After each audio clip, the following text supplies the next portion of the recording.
yahillu damu mri'in muslim, tidak halal darah seorang muslim kecuali dia melakukan satu di antara yang tiga. An-nafsu bin nafsi, pembunuh, maka dia mesti dihukum bunuh, hukum pancung, dipotong kepalanya. Ats-tsayyibu zani, sudah menikah tapi dia tetap juga berzina.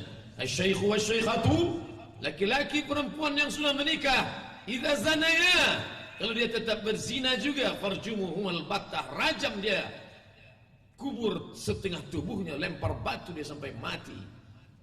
Yang ketiga, at-tariku lidinihi al-mufariqu lil jamaah, orang-orang yang murtad meninggalkan agama ini, maka tidak ada hukuman lain yang layak bagi dia kecuali kematian.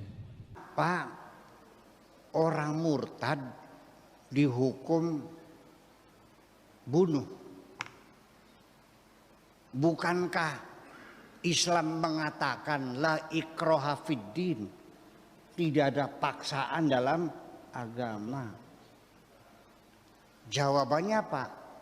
Ya kalau orang Islam yang pindah agama tidak dibunuh, ya habis umat Islamnya. Gitu jawabannya. Ai.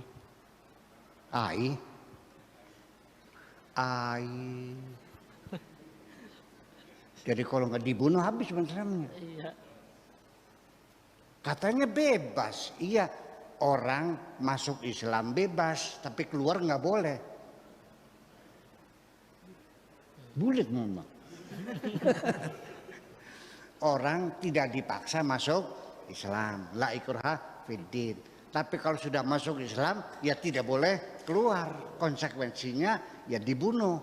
Jadi kalau kamu sudah yakin kalau keluar Islam dibunuh, ya jangan masuk Islam. Begitu tak pola pikirnya. Ini semuanya. Oke. Itulah fikih, Ini yang diperjuangkan, ingin diterapkan di negara Indonesia ini. Murtad bunuh, berzina rajam, dikubur separuh, dilemparin sampai mati. Mencuri potong tangan, tidak sholat bunuh, tidak zakat bunuh, murtad bunuh, habislah. Ya seperti itu. Di kitabnya begitu kok. Terus gimana? Saya tidak berani menyalahkan, nanti saya dibilang murtad lagi nantinya. Tapi dalil orang berzina dirajam itu nggak ada. Kata mereka dulunya ada dalilnya tuh. Asy-syaikhu wasy-syaikhatu idza zanaya farjumu huma nakalam minallah. Mana ayatnya? Nggak ada, sudah dinasakh. Artinya sudah dihapus. Tapi kenapa berlaku hukumnya? Ya, ayatnya dinasakh, hukumnya berlaku. Masuk akal nggak? Undang-undangnya dicoret, sudah dibatalkan, tapi hukumnya masih berlaku. Masuk akal nggak? Ya inilah persoalannya. Silakan nanya lah. Iya, jadi asy-syaikhu wasy-syaikhatu itu, ini kata riwayat di Sahih Bukhari juga, disimpan sama Siti Aisyah ayat itu tuh, belum sampai disetorkan ke juru tulis. Nah, ini cerita hadis juga, ditaruh di kamar, tiba-tiba habis dimakan tikus kulitnya tuh. Ya kulit dajin, dajin tuh dipatok ayam sebetulnya mah, tapi kan nggak masuk akal, masa ayam makan kulit ya. Ya kalau di sini mah tikus ya.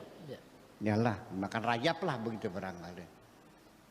Terus bernasah, tapi hukumnya masih berlaku. Terus Nabi sejak kapan menghukumi mati orang yang murtad? Nah itulah persoalannya, itulah fikih makanya.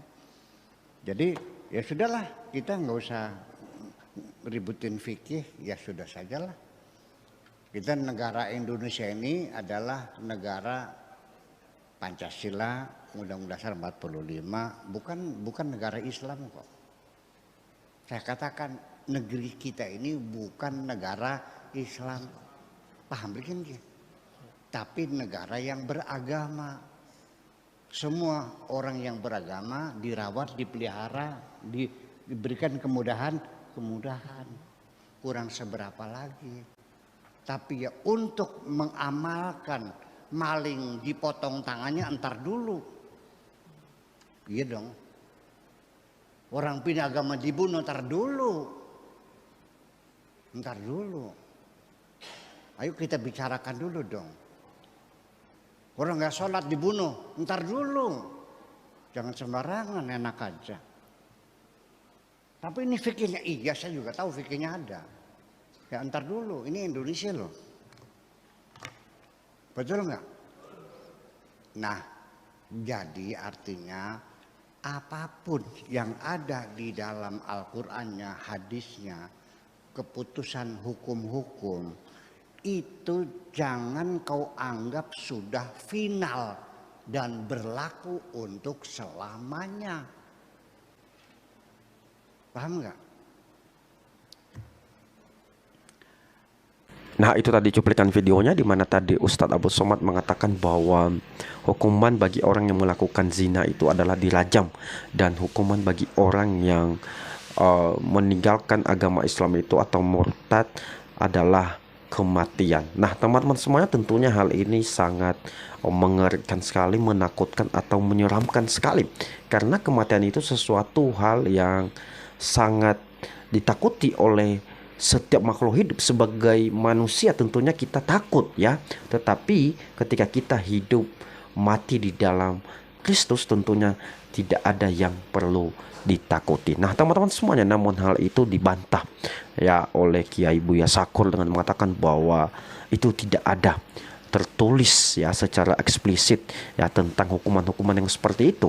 Memang dulu ada, tetapi sekarang sudah tidak ada lagi. Nah, teman-teman semua, saya mau katakan bahwa itu adalah perbedaan pendapat antara Abdul Somad dengan Kiai Buya Sakur. Nah, kalau kita bawa hal ini menurut ajaran Kristen ya, apakah ada hukuman yang semacam itu bagi seseorang yang melakukan zina atau bagi seseorang yang meninggalkan agama Kristen masuk ke agama Islam? Saya mau katakan di dalam perjanjian lama memang dulu ada hal yang seperti itu, yaitu dirajam ya. Tetapi ketika Yesus datang ke dunia dengan membawa ajaran kasih ya, ajaran damai, maka hal itu tidak berlaku lagi ya.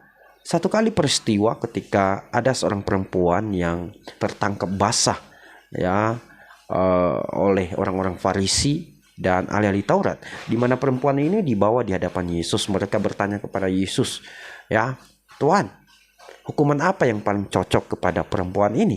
Tetapi pada saat itu Yesus melihat mereka bahwa orang-orang Farisi ini mau menjebak Yesus ya, karena pada dasarnya mereka sudah tahu ya hukuman yang paling cocok bagi perempuan-perempuan yang berzina ini adalah rajam. Tetapi karena mereka ingin menjebak Yesus dan niat mereka ingin menjatuhkan Yesus pada saat itu, maka Yesus menjawab mereka dengan lugas dan mengatakan bahwa siapakah di antara kalian yang tidak pernah melakukan dosa sama sekali, hendaklah ia pertama kali yang melempari batu perempuan ini. Tetapi apa yang terjadi? Orang-orang Farisi ini tidak ada satu orang pun yang melempar batu perempuan ini. Nah, teman-teman semuanya, lalu Yesus mendekati perempuan itu. Dia bertanya kepada perempuan ini, apakah ada orang yang melempari engkau batu? Tetapi apa jawab? Ya, perempuan ini mengatakan, tidak ada Tuhan. Ya, tidak ada. Lalu Yesus berkata, pulanglah ya, dan jangan berbuat dosa lagi. Kemudian yang kedua, mengenai orang yang meninggalkan agama Kristen, apakah ada hukuman mati kepada orang-orang itu? Saya mau katakan, buat apa ya? Toh Tuhan telah menyediakan tempat bagi kita, yaitu yang pertama neraka dan surga ya. Saya mau katakan, Anda tinggal milih mana? Anda pilih neraka atau pilih surga? Anda meninggalkan Kristen ini, Anda meninggalkan keselamatan ini, silakan. Ya, itu hak pribadi Anda. Tetapi saya mau katakan bahwa hanya di dalam Yesus ada keselamatan. Terima kasih dan Tuhan Yesus memberkati kita. Amin.